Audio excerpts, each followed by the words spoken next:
What's up, teammates? Man, strap in for one. It's going to be a second when you're going to sit here and watch this one full. Like I said, I was going to go ahead and do the comparison in the wide receiver room. And I thought we were just going to kill him in a wide receiver room comparison because we got Devontae Adams, Jacoby Myers coming through, Trey Tucker's coming up. So I was happy to do this one considering we pretty much did lose the Aiden O'Connell versus Patrick Mahomes comparison, whatever, Super Bowl winning quarterback versus a first year rookie. He should be better than him. But in those last 5 games, remember, he wasn't that much better than he was. So we still give Patrick Mahomes the points, of course. So I expected us to come through and destroy the wide receiver room, and we did not. We did not actually destroy the wide receiver. We have a better room, but our best wide receiver is nowhere near the level of their best wide receiver, and it's all on top of what the receiver is able to do. It's just a better wide receiver because he's a better reception percentage. He does more with the ball with less attempts. He has better hands. He has a smaller drop percentage. He has just as many yards. He has just as many catches. Like I said, all done on 40 less targets. So when you look at those numbers and compare them, I mean, it's close, but it's not really close because being able to do those things with 70% less touches or attempts to get a touch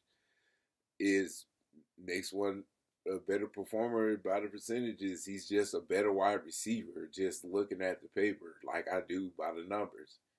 He's better. His overall ranking, I believe, is an 85, and his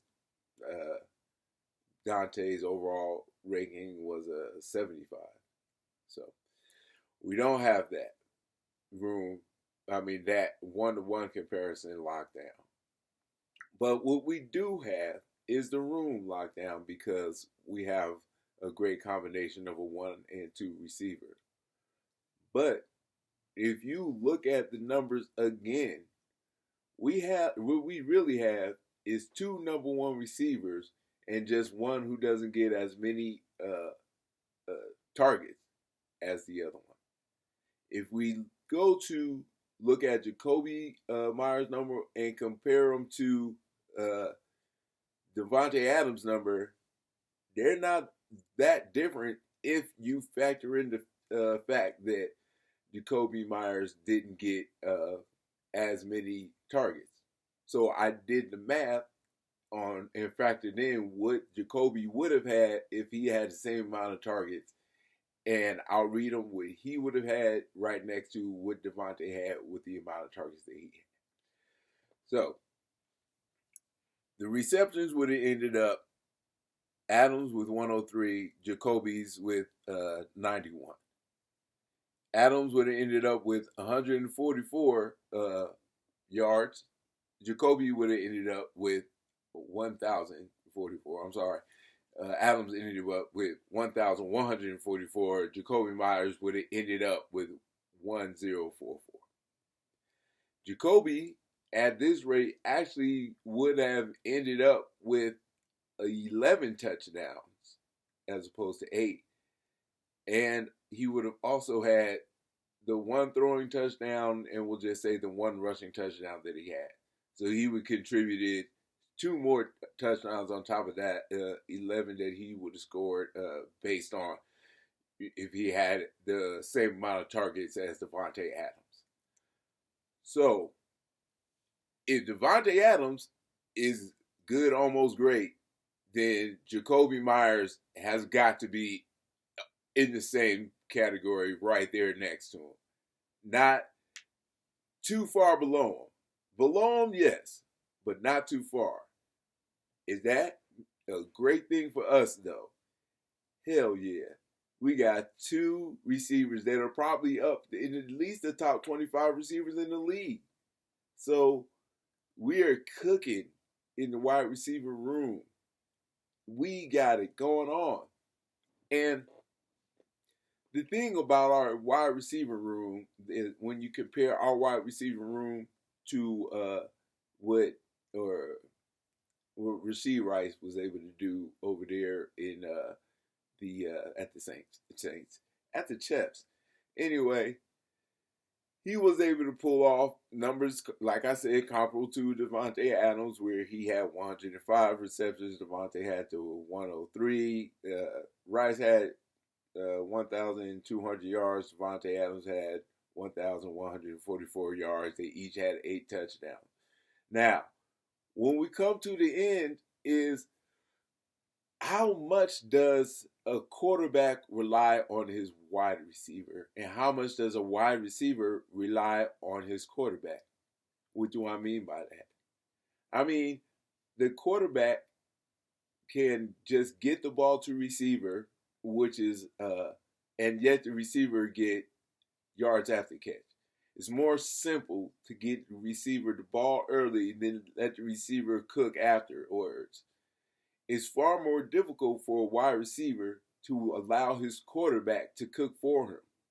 What I mean is that the wide receiver can run great routes, but it's the quarterback that has to get him the ball, or else the wide receiver can't create. But on the flip, with Rice, it doesn't really matter what the quarterback is able to do because Rice is able to create. What do I mean by that? They all had the same numbers. They all had an equal amount of catches with an equal amount of yards once you factored in what Jacoby Myers would have done with the same amount of targets. The difference is the yards after catch. Rice had 843 yards after catch. After you look at it, 1,200 yards, and almost 900 yards are yards after the catch. 75% of his receiving yards are yards after the catch.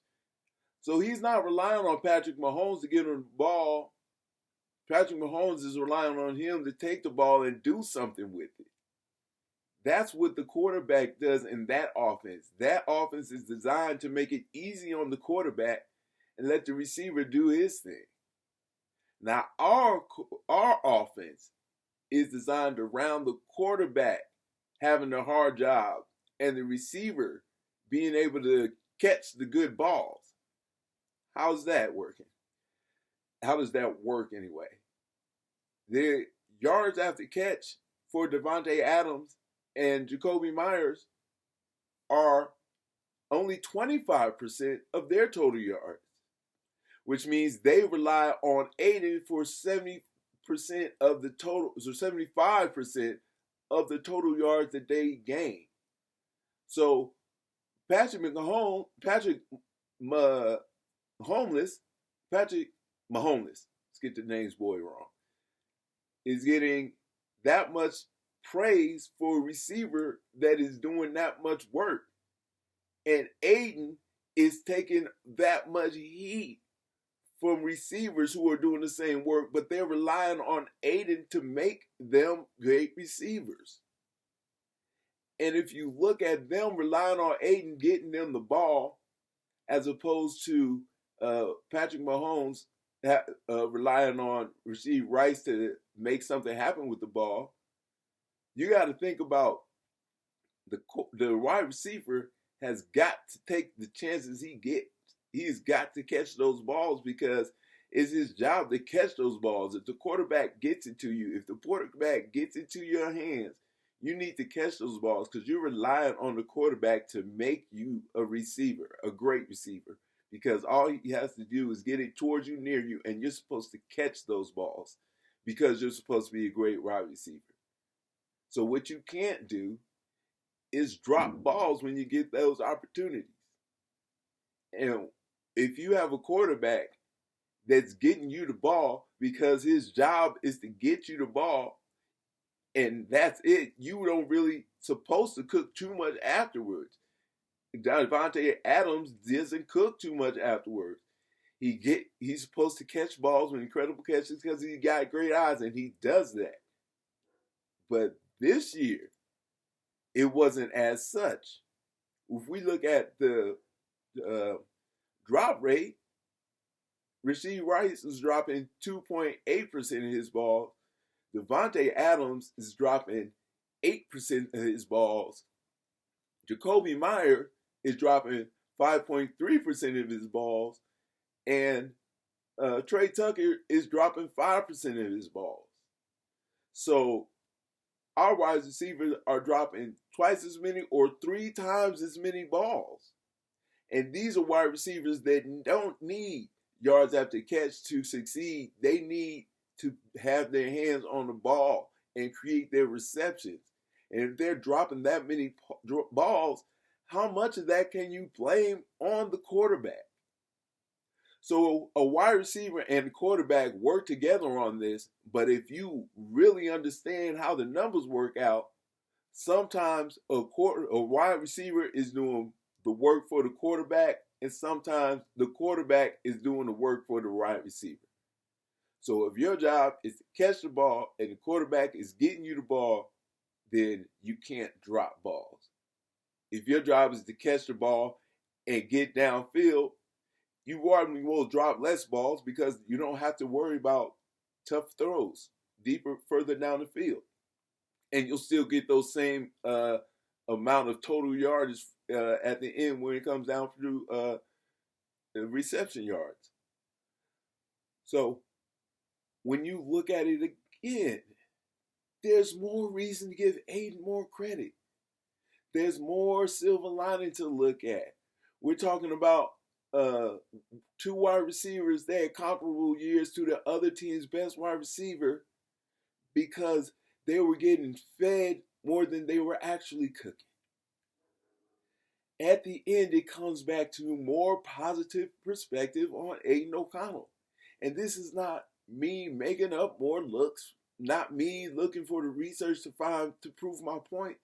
This was me going into a totally different realm, looking at the wide receiver room, and wow, what I came across when you look at these numbers. And these numbers are all attributed to Aiden O'Connell's rating as wide receiver.